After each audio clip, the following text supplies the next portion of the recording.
राधे राधे प्रभु। राधे राधे महाराज जी। महाराज जी, आपकी आज्ञा से मेरे पास कोई रास्ता नहीं बचा भगवान की शरणागति और आश्रित होने के लिए। हमने लगभग सारे भोग भोग लिए हैं और थक भी गया हूं। अब पिछले नाम जप ही निरंतर प्रयासरत हूं। महाराज जी, शरणागत और आश्रित होने का मतलब क्या है और मुझे अब क्या करना चाहिए? आप कह रहे हैं कि आप एयरफोर्स में हैं। ये तो बहुत बड़ी बात है कि कोई भोग भोग कर थक गया हो। नहीं तो तृष्णा पापिनी ऐसी है, थोड़ी देर लगता है कि अब नहीं चाहिए, लेकिन फिर चाहिए ऐसा बार बार, लेकिन स्थायी ना चाहिए। अब ये बात आप देख लीजिए, ऐसा है। ऐसा है प्रभु। बार बार वही विचार, तो भोग भोगने की इच्छा, फिर चिंतन, फिर जब भोग भोगने की क्रिया, फिर उसके बाद भोग भोगने के बाद जलन। हाँ, बिल्कुल बिल्कुल ठीक बात है। तो इससे अब बचना चाहते हैं। Yes sir. हाँ, तो भगवान की शरणागति, अंदर से भगवान को पुकारो कि हे नाथ, हे करुणा में, अब मैं अपने जीवन का भार आपके चरणों में समर्पित करता हूँ।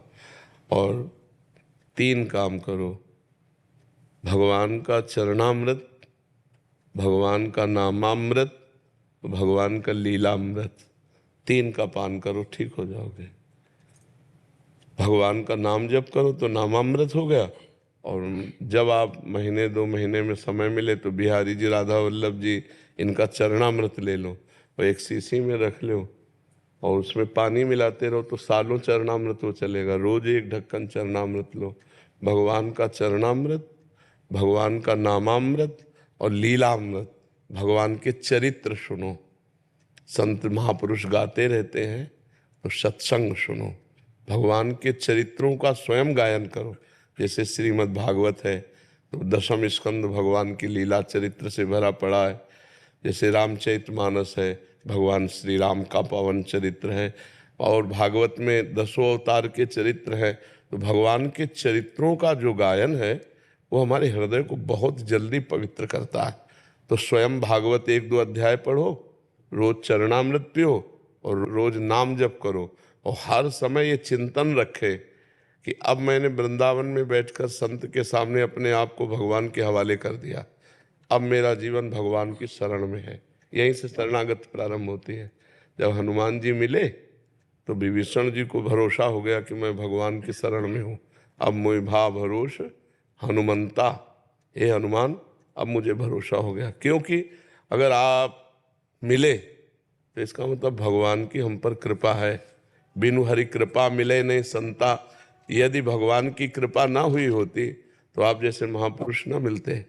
तो शरणागति संत मिलन से होती है।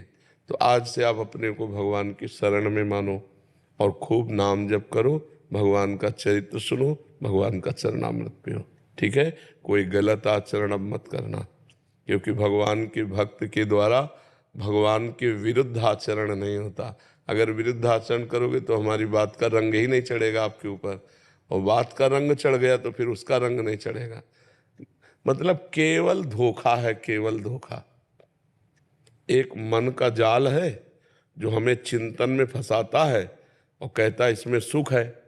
और जब हम भोगते हैं तो जैसा चिंतन में सुख मिला था वैसा मिला नहीं। फिर लगता है अब इस प्रक्रिया से भोगेंगे, अब इस शरीर को भोगेंगे, अब इस वस्तु को भोगेंगे।